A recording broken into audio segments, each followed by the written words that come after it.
Саламаттуу жакшылар. Менин атым Шакиров Залкарбек. Бел айыл өкмөттүн Кайрагат айылынын тургуну болобу. Биз азыр Карагат жайлоосунда турабыз. Өзүндү болсо дагы элге, бийлик башчыларга кайрылып бир видео тартып берди. Азыр ушул видеону көрүп отуруңуздар. Мен улантып тартып берейин сиздерге. Бул жерде ишмердүүлүк жүрүп атат. Эмнени айткым келет?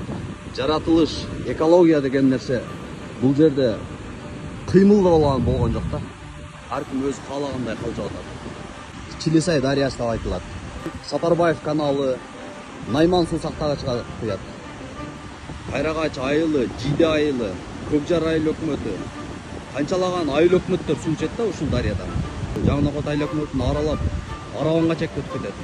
Азыр эми ушул видеонун баштан баштап аягына чекти мен айта турган, тарта турган видеолорун батпаса керек, бирок өзүндө болсо да тартып берем. Бүгүнкү число 14-июнь 2026 жыл. Биз турган жер Карагат жайлоосу. Тоо кыркаларын кыркып ушинтип берге дробилка түшүп атат, шагалап атат, башка болуп атат. Эми мен бул ишмердүүлүккө каршылыгым жок. Может, мыйзамдуу түрдө болуп аткандыр.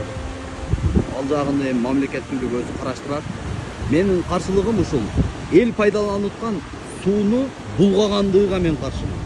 Жаратылышты бузганыга каршымын. Ишмердүүлүккө колдойм. Бирок ушул жаратылышка ушунчалык зыян келип атканы, ушул суудан пайдан канчалаган миңдеген элдер суу ичет, мынанчы сугат суу, таза суу бүт бар жок ушунун ичинен ичет. Мен азыр сиздерге ушунун баш жагындагы тартып берем. Мен азыр ушул жолдон басып барам. Ошол жерде техникалар иштеп атканын тартып берем.